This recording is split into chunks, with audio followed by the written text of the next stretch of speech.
সমবায়ের যে মূল উদ্দেশ্য সেটা কি, যেটা আমি এককভাবে পারছি না, সেটা হলো অন্যদের সাথে একসাথে হয়ে কাজটা করা।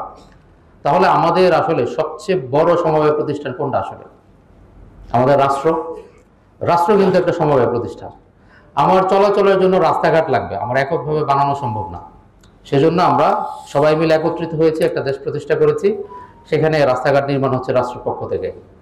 শিক্ষা প্রতিষ্ঠান আমার এককভাবে সম্ভব না, সেক্ষেত্রে রাষ্ট্র সবার পক্ষ থেকে সেই কাজগুলো করছে। এবং আমরা আবার যে আয়কর দিচ্ছি, ভ্যাট দিচ্ছি, বিভিন্নভাবে রাষ্ট্রকে কন্ট্রিবিউট করে এই কাজগুলো করার জন্য সহযোগিতা করছি। তো আমি ইতিপূর্বে একবার আলোচনায় অংশগ্রহণ করার সুযোগ হয়েছিল, সমবায়দের সাথে কথা বলার সুযোগ হয়েছিল। তো আমাদের যে মূল উদ্দেশ্যটা এটাই যে আমরা যখন এককভাবে দুর্বল, সম্মিলিতভাবে আমরা সবল হয়ে আমাদের যে একটা মুখ্য উদ্দেশ্য আছে সেই উদ্দেশ্য সাধনে আমরা কাজ করব। তো এখানে যে আমি শুনেছি যে যেমন আমাদের সভাপতি মহোদয় বলছিলেন কেন্দ্রীয় ব্যাংকের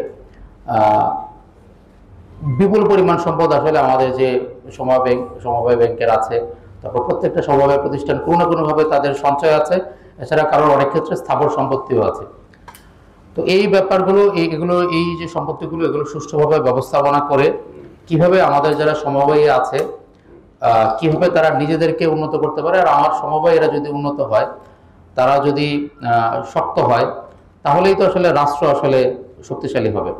তো আমি কামনা রাখবো যে আজকের যে এই দিবসের যে উদ্দেশ্য আছে, উদ্দেশ্যটি সফল হবে। আমাদের সমবায়েরা তারা আর্থিকভাবে সব দিক থেকে তারা সক্ষম হবে, শক্তিশালী হবে, সেই সাথে একটি শক্তিশালী রাষ্ট্র গঠনে সহায়ক ভূমিকা পালন করবে। টানা তৃতীয়বার অর্জন করেছে দেশের সেরা সুপার ব্র্যান্ড স্বীকৃতি বসুন্ধরা টিস্যু। এই বছরের সমবায় দিবসের প্রতিপাদ্য বিষয় হচ্ছে সাম্য ও সমতায় দেশ গড়বে সমবায়। সাম্য মানে হলো সমাজে সবার মধ্যে সমান অধিকার ও ন্যায় বিচার প্রতিষ্ঠা করা। সমতা মানে হলো ধনী গরিব, শিক্ষিত অশিক্ষিত, শহর গ্রাম সব মানুষের মধ্যে সুযোগের সমান বন্টন নিশ্চিত করা। আর সমবায় মানে হলো একসাথে কাজ করা, পারস্পরিক সহযোগিতার মাধ্যমে উন্নয়ন সাধন করা।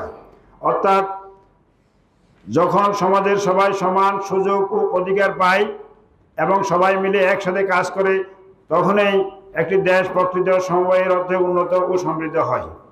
সংক্ষেপে বলা যায়, এই স্লোগান যেই পারস্পরিক সহযোগিতা, সমতা ও ন্যায়ভিত্তিক সমাজ গঠনের মাধ্যমে সমবায়ের মাধ্যমে দেশকে গড়ে তোলে। এই বছর আমাদের ফটিকছড়ি উপজেলায় জাতীয় সমবায় পুরস্কার নীতিমালা অনুযায়ী 2টি সমবায় সমিতি এবং একজন শ্রেষ্ঠ সমবায়ী উপজেলা পর্যায়ে শ্রেষ্ঠ নির্বাচন করে জেলা পর্যায়ে পাঠানো হয়।